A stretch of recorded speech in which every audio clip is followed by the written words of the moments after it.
जय श्री कृष्णा दोस्तों, आप सभी का मेरे चैनल पर स्वागत है। आज मैं आपको शेख चिल्ली की कहानी काजी किस्सा भाग 2 सुनाने जा रही हूँ।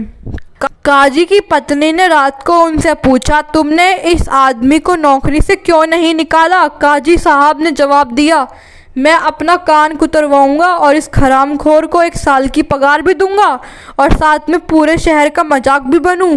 मैं ऐसा कभी नहीं करूंगा। बीवी ने गुस्से में कहा, तब तुम एक काम करो, एक और नौकर ढूंढो और इस बेशकीमती शेख चिल्ली को तुम सिर्फ अपने काम के लिए रखो। काजी ने कहा, बहुत अच्छा, तुम शेख चिल्ली को अब कम से कम खाना देना, बस इतना खाना देना कि वो मरे नहीं।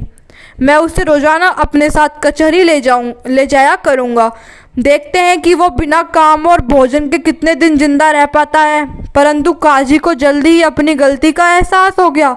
शेख कचहरी के बाहर बैठे बैठे दिन में सपने देखता या फिर और लोगों से गप्पे लगाने में काफ़ी खुश था। जब लोगों को यह पता चला कि उसे इतना कम खाना मिलता है तो लोगों ने खुद उसे अपना भोजन देना शुरू कर दिया। एक दिन काजी की पत्नी ने नए नौकर के हाथ कचहरी में काजी के लिए संदेश भेजा। उन्हें आटा खरीदने के लिए तुरंत कुछ पैसे की ज़रूरत थी। दरबार ने नौकर को कचहरी के अंदर घुसने नहीं दिया। यह देख शेख ने कहा, मैं तुम्हारी मदद करूंगा, और वो कचहरी के दरवाजे पर खड़ा होकर चिल्लाया, सरकार, घर में ना तो पैसे हैं और ना ही आटा है, अब जल्दी कुछ करें। काजी को यह सुनकर बहुत शर्म आई और गुस्से में कहा, अरे बेवकूफ़। उन्होंने बाद में शेख को डांटा, खबरदार जो आज तुमने दोबारा कचहरी में इस तरह का शोर मचाया। इसके कुछ दिनों बाद काजी के घर में आग लग गई। बेगम का नया नौकर दौड़ता हुआ कचहरी में काजी को सूचना देने के लिए आया। शेख ने उनसे कहा, तुम घर जाकर मदद करो, मैं काजी साहब को इसके बारे में बता दूंगा। क्योंकि शेख को कचहरी के समय काजी साहब के काम में अड़ंगा डालने के लिए सख्त मना किया गया था, इसलिए वो शाम तक धैर्य से इंतजार करता रहा। तब तक काजी का आधे से ज़्यादा घर जलकर राख हो चुका था। काजी की पत्नी एक रईस व्यावसायिक परिवार की थी। काजी ने घर को दोबारा बनाने के लिए कर्ज की मांग के लिए अपनी ससुराल जाने की ठानी। उन्होंने शैतानी से दूर रखने के लिए शेख चिल्ली को भी घोड़े पर अपने साथ ले लिया। काजी की ससुराल कोई 50 मील दूर थी। बीच में काजी को दस्त लग गए और उन्हें सोच के लिए जंगल में जाना पड़ा। तभी सड़क पर से एक काफिला गुजरा। वो शेख चिल्ली के ही घोड़े का असली मालिक समझ बैठे। उन्होंने उनसे कहा, हम तुम्हें इस घोड़े के लिए 200 रुपये देंगे, क्या तुम इतने में उसे बेचोगे? शेख ने कहा, हाँ। उसने पैसे को रखा और घोड़े की थोड़ी सी पूँछ काट दी और फिर ज़मीन में एक गड्ढा करके उसने पूँछ के बालों को उसमें गाड़ दिया। वो काजी को आते देखकर जोर से चिल्लाया, सरकार, जरा जल्दी कीजिए, अभी अभी घोड़े को खींचकर इस चूहे के बिल में ले जाया गया है। अगर आप मेरी मदद करेंगे तो हम उसे खींचकर बाहर निकाल देंगे। काजी को कुछ समझ में नहीं आया, फिर भी वो शेख को पकड़े रहे और शेख जमीन में गाड़ी घोड़े की पूँछ को खींचता रहा। अंत में पूँछ बाहर निकल आई, परंतु शेख और काजी दोनों जमीन पर धड़ाम से जा गिरे। शेख ने दुखी अंदाज में कहा, चूहे हमसे ताकतवर निकले, घोड़ा सीधा जमीन के अंदर ले गए, अब हमें उसे बाहर निकालने के लिए फावड़े के साथ खुदाई करने वाले ताकतवर लोग चाहिए होंगे। काजी साहब गुस्से में चिल्लाए, तुम ये क्या बकवास बक रहे हो? भला एक घोड़ा किसी चूहे के बिल में कैसे घुस सकता है?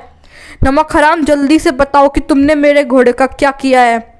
घोड़ा कहीं खो गया है या तुमने उसे बेच डाला है? अब हम आगे का सफ़र कैसे करेंगे, पैदल? शेख ने कहा, सरकार, पास में ही एक गाँव है जहाँ आपको नया घोड़ा मिल सकता है। एक घोड़े के गुम जाने से आप जैसे रईस आदमी को कोई फर्क नहीं पड़ेगा।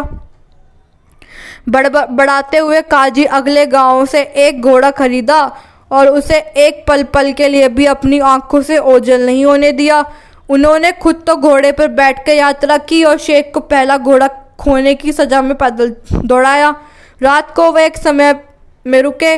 काजी ने वहाँ खाना खाया। उसके बाद शेख की और कुछ सूखी रोटियाँ फेंकते हुए कहा, तुम रात भर उस घोड़े के साथ ही रहना, तुम उसकी मालिश करते रहना और खबरदार जो तुमने उसे अपनी आंखों के सामने से ओझल होने दिया। क्या तुम मेरी बात समझे? शेख ने अपनी जमाई को छुपाते हुए बड़े ही भीरू भाव से कहा, जी सरकार। दिन भर चलने की थकान के बाद वो घोड़ों के पास ही बैठ गया और धीरे धीरे उनकी मालिश करने लगा। शेख को कब नींद आ गई, कब कोई घोड़े को चुरा कर ले गया, इसका उसे पता नहीं चला। वो जब सुबह उठा तो उसने घोड़े की नदारद पाया। उस शेख ने उसे चारों ओर ढूंढा। अगर उसने घोड़े को जल्दी नहीं खोजा तो काजी उसकी चमड़ी उधेड़ कर रख देगा। फिर उसे घास के ढेर से जिसे घोड़ा खाकर रखा था वो लंबे कान नजर आए। फिर उसे घास के ढेर में जिसे घोड़ा खाकर रखा था 2 लंबे कान नजर आए। शेख ने अपने कानों को पकड़ते हुए कहा, वाह, तो तुम यहाँ छुपे हुए थे। वो कान एक खरगोश के थे। शेख जब उन्हें निहार रहा था तभी काजी वहाँ पहुँचे। काजी ने कड़कदार आवाज़ में पूछा, घोड़ा कहाँ है? शेख ने झट उत्तर दिया, यह रहा सरकार। अब गधे, अबे गधे, ये तो खरगोश है, घोड़ा नहीं है। सरकार, यह सच में घोड़ा है। मैंने घोड़े को इतनी कसकर मालिश की वह छोटा होकर खरगोश बन गया। मैंने उसके कानों की मालिश नहीं की, आप देखिए, वे अभी भी घोड़े के नाप के हैं। काजी ने कहा, तुम दुनिया के सबसे बड़े बेवकूफ़ हो। यह कहते हुए काजी की आवाज़ गुस्से से लड़खड़ाने लगी, और मैं दुनिया का दूसरा सबसे बड़ा बेवकूफ़ हूँ कि मैंने तुम्हें नौकरी पर रखा। चलो अब तैयार हो जाओ, क्योंकि अब चलने का वक्त हो गया है। वो बाकी रास्ते पैदल ही चल कर गए। ससुराल पहुँचने के बाद उनका काफ़ी आदर सत्कार हुआ। काजी की सास शेख को अलग ले गई। उन्होंने कहा, तुम्हारे मालिक की तबीयत ठीक नहीं लगती, मुझे लगता है लंबे सफ़र के कारण उन्हें कुछ थकान हो गई है। शेख ने कहा, उनका पेट खराब है। बूढ़ी औरत ने कहा, फिर मैं उनके लिए खिचड़ी बना देती हूँ। शेख ने कहा, पर आप उसे खूब चपटा बनाएं, उन्हें चटपटा खाना बहुत पसंद है। रात को भोजन के समय शेख चिल्ली को सबसे स्वादिष्ट बिरयानी, मटन करी, सब्जियाँ, खीर परोसी गई और काजी को केवल एक कटोरा भर मसालेदार खिचड़ी ही खाने को मिली। काजी को इतनी भूख लगी थी वो सब खिचड़ी खा गए। रात को उनके पेट में दर्द हुआ और उन्हें तुरंत सोच के लिए जाना पड़ा।